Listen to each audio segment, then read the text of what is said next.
कुरुक्षेत्र की संध्या उस दिन साधारण संध्या नहीं थी। आकाश में फैले लाल पीले बादल मानो युद्ध भूमि के रक्त और धूल से रंग गए हो। युद्ध की गर्जनाएं थम चुकी थी, लेकिन धरती पर बिखरी हथियारों की चमक अभी भी एक कथा कह रही थी। उस दिन की जब अर्जुन ने प्रतिज्ञा निभाई थी। कौरव और पांडव दोनों शिविरों में मौन पसरा था। हर योद्धा जानता था कि आज की घटना अगले दिन की दिशा बदल देगी, और इसी मौन के बीच एक स्थान ऐसा था जहां सोच नहीं, रणनीति का प्रज्वलित तूफान चल रहा था। कृष्ण का रथशाला। शाम उतर चुकी थी, पवन में ठंडक थी, पर कृष्ण की आंखों में एक ज्वालामय तेज था। अर्जुन विश्राम के लिए गए थे, भुजाएं घायल, मन शांत पर हृदय भारी, क्योंकि भीष्म जैसे महायोद्धा आज उसके द्वारा घायल हुए थे।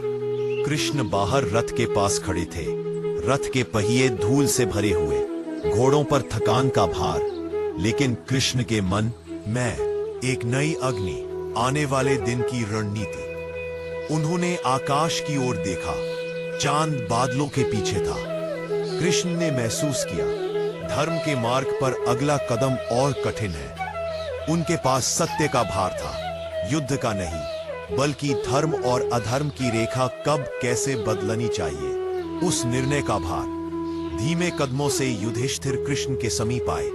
उनके चेहरे पर थकान से अधिक चिंतन की रेखाएं थी। उनके पास सत्य का भार था, युद्ध का नहीं, बल्कि धर्म और अधर्म की रेखा कब कैसे बदलनी चाहिए, उस निर्णय का भार। धीमे कदमों से युधिष्ठिर कृष्ण के समीप आए। उनके चेहरे पर अपने मन में भय पड़े। युद्ध केवल शौर्य से नहीं, बुद्धि से जीता जाता है। पितामह भीष्म अपनी प्रतिज्ञा के कारण पूर्ण शक्ति से युद्ध कर रहे हैं। जब तक वे रथ पर खड़े हैं, कौरव सेना अपराजेय है। युधिष्ठिर के माथे पर चिंता गहरी हुई। तो क्या पितामह को रोकना असंभव है? कृष्ण की दृष्टि दूर क्षितिज पर जम गई। असंभव? धर्मराज, संसार में दो ही चीजें असंभव होती हैं। पहली, वह संकल्प जिसे मनुष्य स्वयं छोड़ दे। दूसरी, वह योजनाएं जो समय से पहले कर दी जाएं। हमने न तो संकल्प छोड़ा है और न अभी समय आया है। युधिष्ठिर शांत रहे। कृष्ण का हर शब्द किसी गहरे रहस्य की ओर संकेत कर रहा था। अचानक भारी कदमों की ध्वनि सुनाई दी। भीम आए। उनकी आंखों में आग थी, चेहरे पर क्रोध। वासुदेव, भीम गरजे, यह युद्ध कब तक चलेगा? हमारा हर सैनिक भीष्म के सामने टिक नहीं पा रहा। यदि यह चालू रहा तो कुछ ही दिनों में हमारी सेना आधी रह जाएगी। कृष्ण ने उन्हें शांत दृष्टि से देखा। भीम, युद्ध में वीरता महत्वपूर्ण है, लेकिन विवेक उससे भी अधिक। भीम ने दांत भींचे। मैं धैर्य खो रहा हूं। लेकिन उनकी आंखों में मृदुल कठोरता आई। जो जीत से भयभीत हो। क्या तुम जीत से डरते हो? भीम का क्रोध क्षण भर को थम गया। उन्होंने सिर झुका लिया। नहीं केशव, जीतना ही मेरा धर्म है। तो धैर्य रखो, कृष्ण बोले, क्योंकि जीत युद्ध के अंत में मिलती है, बीच में नहीं। भीम चुप हुए और फिर बिना कुछ कहे वापस चले गए। युधिष्ठिर और भीम दोनों के अंदर भिन्न चिंताएं थी, पर समाधान केवल कृष्ण के पास है। कृष्ण अपने भीतर एक शांत गणना कर रहे थे। इन्होंने मन में सोचा, पितामह भीष्म को केवल अर्जुन की शक्ति से रोकना अनुचित होगा। भीष्म वह महायोद्धा है जो इच्छा मृत्यु के धनी है, जिन्हें पृथ्वी भी हिलाने में असमर्थ है। उनका सामना शस्त्रों से नहीं, रणनीति से करना होगा।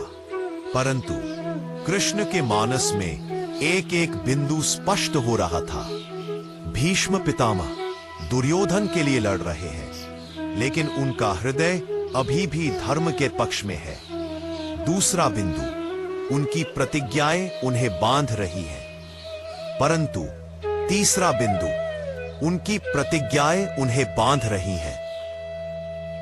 उनका संकल्प उन्हें पराक्रमी बनाता है, लेकिन वही संकल्प उनकी कमजोरी भी है। प्रतिज्ञा, कृष्ण ने सोचा, वही बीज है जहां से भीष्म को पराजित करने का मार्ग निकलेगा। थोड़ी ही देर बाद कदमों की मुलायम ध्वनि आई। अर्जुन आए। कंधों पर पट्टियां, भुजाओं पर घाव, पर चेहरे पर अजीब सी शांति। उनकी आंखों में दर्द भी था, गौरव भी, और एक गहरी उलझन भी। उन्होंने कृष्ण के सामने खड़े होकर कहा, केशव, मैं आज पितामह पर विजय तो पा गया, लेकिन हृदय भारी है। धर्म कहता है गुरु का सम्मान करो, और युद्ध कहता है उसे रोको जो अधर्म का साथ दे रहा है। मैं किस मार्ग पर चलूं? कृष्ण ने अर्जुन के कंधे पर हाथ रखा। उनका स्पर्श अर्जुन के भीतर की पीड़ा को पढ़ चुका था। पार्थ, धर्म कभी गुरु के विरोध में नहीं होता। धर्म उस स्थिति के विरोध में होता है जहां गुरु स्वयं अधर्म की रक्षा में बंध जाते हैं। अर्जुन की आंखें नम हुई। मैं कल उनसे कैसे लड़ूंगा? कृष्ण की आवाज गंभीर हुई। कल तुम उनसे नहीं लड़ोगे, कल मेरी रणनीति लड़ेगी। अर्जुन ने चौंक कर देखा। रणनीति? कैसी रणनीति? कृष्ण ने धीमे से उत्तर दिया, वही जो धर्म और विजय दोनों को एक साथ ला सके, वही जो भीष्म को बाध्य कर दे कि वे युद्ध रोक दे। अर्जुन स्तब्ध। उन्होंने गहरी सांस ली। यदि आप मार्ग दिखाएंगे, मैं उसका अनुसरण करूंगा। कृष्ण बोले, कल का युद्ध केवल शक्ति का नहीं, संकेतों का युद्ध होगा। कृष्ण ने सबको विदा कर दिया। अब केवल वे अकेले थे, लेकिन भीतर विचारों का रथ चल रहा था। उन्होंने स्मरण किया भीष्म का वचन, मैं केवल स्त्रियों या निशस्त्र पुरुषों पर हथियार नहीं उठाऊंगा। कृष्ण मुस्कुराए, यही वह मार्ग है। उन्होंने युद्ध भूमि की रेखाओं को पुनः सोचा। कौन कहां खड़ा होगा, कौन कब प्रहार करेगा, कब रुकेगा। कृष्ण ने यह भी सोचा कि भीष्म की करुणा कब किस पर जागती है। यह करुणा ही उनका कवच भी है, और दुर्बलता भी। कृष्ण की आंखों के सामने एक चित्र उभरने लगा। अगले दिन का युद्ध। कौन कहां खड़ा होगा, किस क्षण क्या होगा, किस घटना से भीष्म का मन डगमगाएगा। अंततः कृष्ण की आंखों में निर्णय का तेज चमका। यही है, उन्होंने स्वयं से कहा, कल भीष्म का वध नहीं होगा, पर उनका रथ रुक जाएगा। युद्ध की दिशा बदल जाएगी। रात और गहरी हो गई थी। कृष्ण रथ के पहियों को देख रहे थे, मानो वे उन्हीं से कह रहे हों कि कल रथ पहियों से नहीं, नीति से चलेगा। अचानक पवन चली, घोड़ों के बाल हिले, कृष्ण के केश भी उड़ने लगे। कृष्ण ने उस हवा को महसूस किया। समय हमारी योजना के साथ है। उन्होंने हाथ जोड़कर आकाश की ओर देखा। प्रभु, आपकी लीला में हम सभी पात्र हैं। कल एक ऐसा अध्याय लिखना है जो युगों तक धर्म का उदाहरण बने। वे उठे, रथ की लगामें धीरे से छुई। घोड़ों ने आंखें खोली, मानो वे भी समझ रहे हों कि कल का दिन कुछ अलग होने वाला है। कृष्ण ने एक अंतिम वाक्य कहा, धीरे परंतु गूंजता हुआ, कल का सूर्य जब उदित होगा, कुरुक्षेत्र एक नया रूप देखेगा। युद्ध बदल जाएगा, क्योंकि रणनीति अब कृष्ण की है। और वे धीरे धीरे रथशाला से बाहर निकल गए।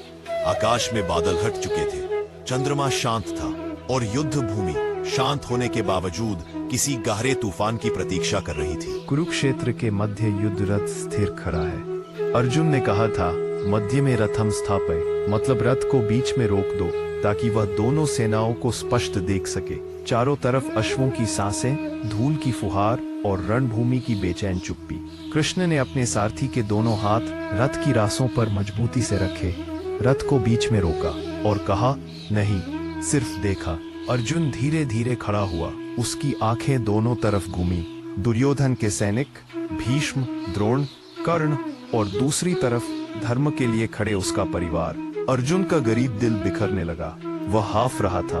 वह चिल्लाना नहीं चाहता था, पर वो चिल्ला उठा, कृष्ण, ये मेरे ही लोग हैं। अर्जुन ने बो नीचे कर दिया। उसके हाथ कांप रहे थे। मैं कैसे अपने ही भाई बंधुओं को मार दूं? मैं कैसे अपने ही कुल का विनाश कर दूं? मैं तीर चलाकर कौन सा धर्म निभाऊं? क्या जीत का क्या अर्थ रह जाएगा जब अपने ही मर जाएंगे? अर्जुन कोलैप्स हो गया। उसकी एक एक ब्रेथ भारी हो गई। वह युद्ध करने की स्थिति में नहीं था। और ऐसा है गीता का जन्म। कृष्ण ने अर्जुन को देखा। कृष्ण ने युद्ध भूमि को देखा। कृष्ण ने धूल के कणों में भविष्य को देखा। कृष्ण मुस्कुराए। वह क्षण इतना विराट था कि आज तक मानव सभ्यता की रफ्तार उस एक मुस्कान ने फिक्स कर दी। कृष्ण ने बाव की तरफ देखा जो जमीन की तरफ झुक चुका था। कृष्ण ने कहा, अर्जुन उठो।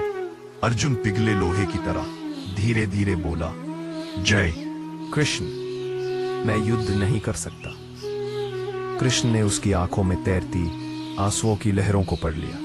4000 साल बाद भी आज दुनिया इस सीन को रिपीट करती है, कोई नौकरी में, कोई रिश्तों में, कोई जीवन के डिसीजंस में। जब लाइफ में फाइट करनी होती है, मन पीछे हटाता है। अर्जुन यूनिवर्सल ह्यूमन है, इसलिए गीता यूनिवर्सल स्क्रिप्चर हो गई। एक कृष्ण बोले, अर्जुन, जिस जीवन में कर्म से भागना होता है वही जीवन सबसे भारी बोझ बन जाता है। अर्जुन कांपते स्वर में, पर मैं पाप करूंगा, मैं मारूंगा, मेरे हाथों मेरे ही लोग मरेंगे। कृष्ण ने गहरी वॉइस में पूछा, कौन मरता है अर्जुन? अर्जुन स्टन। कृष्ण बोले, जिसे तुम मारने चले हो वह केवल शरीर है, वास्तविक आत्मा कभी नहीं मरती। आत्मा न जन्म लेती है, न मरती है, न कटती है, न जलती है। जो अमर है उसे कौन मार सकता है? अर्जुन थोड़ा उठकर बैठा। कृष्ण के शब्द जैसे उसे एक इनविजिबल स्ट्रेंथ दे रहे हों। कर्म का सिद्धांत। कृष्ण ने कहा, तुम्हारा अधिकार केवल कर्म पर है, फल पर नहीं। ये वर्ल्ड्स ग्रेटेस्ट प्रिंसिपल है, क्योंकि मनुष्य का जीवन फल, रिजल्ट का स्लेव बनता जाता है, इसलिए डर पैदा होता है। कृष्ण फियर को रूप से काट रहे थे। धर्म वर्सेस कमजोरी। कृष्ण बोले, तुम युद्ध से भागने की बात कर रहे हो, यह दया नहीं है अर्जुन, जो शक्तिशाली होकर दी जाए, और कमजोरी वह होती है जो ड्यूटी से भागने पर बनती है। आकर तुम्हारी ड्यूटी है युद्ध करना, क्योंकि धर्म की रक्षा करनी है। अर्जुन ने पहली बार सिर उठाया। उसके भीतर संकल्प की पहली चिंगारी प्रकट हुई। बस जीवन का साइंस। कृष्ण बोले, अर्जुन, संसार में कोई भी हाथ खाली लेकर नहीं आया है। हर एक अस्तित्व अपने साथ एक भूमिका लेकर आता है।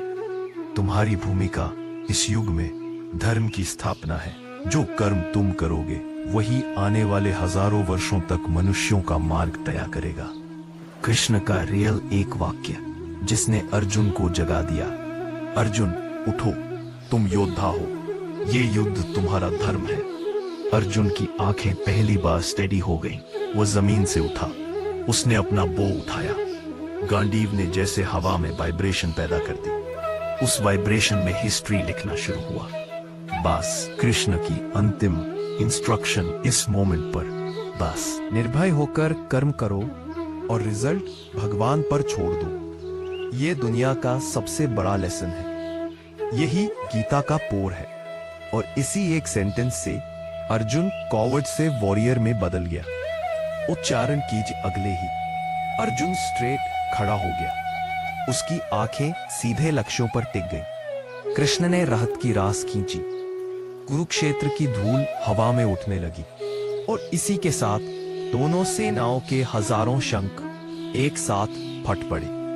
हर हर हर हर हर शंखनाद। आकाश फट चुका था। युद्ध शुरू हो चुका था।